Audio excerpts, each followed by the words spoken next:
Now, politics has also erupted over the entire suicide bombing that happened outside the Red Fort in New Delhi.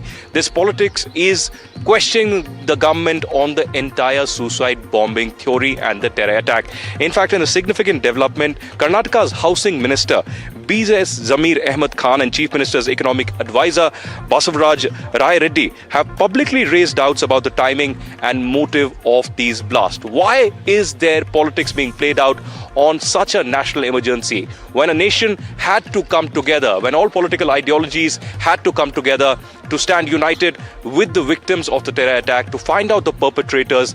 And this is a time, just like Operation Sindoor, that the entire nation needs to be together. But there is, unfortunately, politics breaking out. Karnataka's two key ministers and economic advisor now raising doubts on the terror attack, on the suicide bombing, and the timing of the terror attack amid the Bihar elections.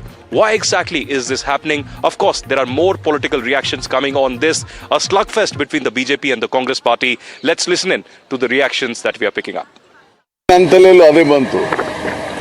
ಅವರು ಬಿಹಾರದಲ್ಲಿ ಏನಾದರೂ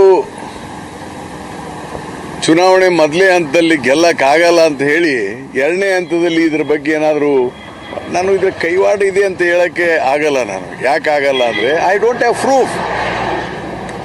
ಹೇಳಿದ್ರೆ ತಪ್ಪಾಗ್ತದೆ. ಆದರೆ ಇದು ಯಾಕೆ ಆಗ್ತದೆ ಅಂತ ನೀವು ಹೇಳಿದ್ದನ್ನು ನನಗೂ ಕ್ವಶನ್ ಇದೆ, ಅದಕ್ಕೆ ಉತ್ತರ ಸಿಗ್ತಾ ಇಲ್ಲ ನನಗೆ. Might be, my not be. ಆದರೆ BJP ಪಾರ್ಟಿ ಮತ್ತು ಪ್ರಧಾನಮಂತ್ರಿ ಅವರೆಷ್ಟು ಹೇಳ್ತಾರೆ ಅಷ್ಟು ಸ್ವಚ್ಛ ಇಲ್ಲ. ಅವರು ಒಂದು ಅನುಮಾನ ಅಂತೂ ಆಯ್ತು, ಅನುಮಾನ ಇದೆ, ಡೆಫಿನೆಟ್ಲಾಗಿ ಅನುಮಾನ ಇದೆ. ಮತ್ತು ಅವರು ಹೇಳಿದ ಹಾಗೆ ದೇ ಆರ್ ನಾಟ್ ಕ್ಲಿಯರ್. ಅವರು ಅಧಿಕಾರಕ್ಕಾಗಿ ಏನು ಬೇಕಾದರೂ ಬಳಸ್ಕೊಳ್ತಾರೆ, ಏನಾದ್ರು ಮಾಡ್ತಾರೆ ಅನ್ನೋದನ್ನು ನಾನು ಹೇಳಬಲ್ಲೆ. Congress and this Samajwadi party is with terrorists only. But we are not accept that words. Whatever they said, it's anti-national. Do you think doctors are innocent? This is a syndicate of doctors. That too the same ism, means religion. जो लोग वंदे मातरम नहीं गाते हैं वो लोग कभी भी भारतीय नहीं हो सकता है. अगर आप भारतीय नहीं हो सकता है कभी भी आप भारत माँ को माँ नहीं समझ सकते हैं. तो इसीलिए हमें निरंतर सतर्क रहना चाहिए. और ये जो बात हमें बताया गया था कि एडुकेशन होने से सब कुछ ठीक हो जाएगा, वो नहीं. एडुकेटेड होने से वो लोग और ज्यादा बम बनाएगा. अगर मन में खोट है तो एडुकेटेड होने से भी वो लोग खराब काम ही करेगा. एडुकेटेड होने का गारंटी ये नहीं है कि वो अच्छा काम ही करेगा.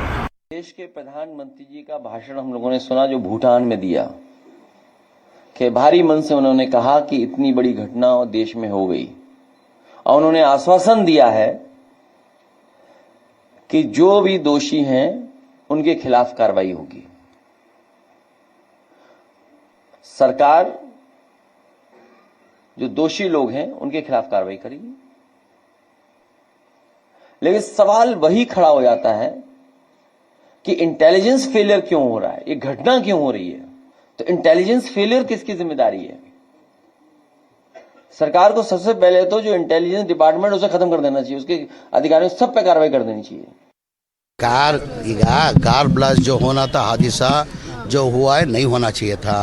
हमको आश्चर्य क्या है, ये बम ब्लास्ट जो हुआ है 10 तारीख को हुआ है, 11 तारीख को चुनाव है बिहार के अंदर. अभी आप भी देखे होंगे हमारा कन्नड़ माध्यम के अंदर वो लोग बोल रहे थे कुछ पॉलिटिकल है क्या करके. हमको भी ये सुनने को आ रहा है. ये दिल्ली कैपिटल में हुआ है.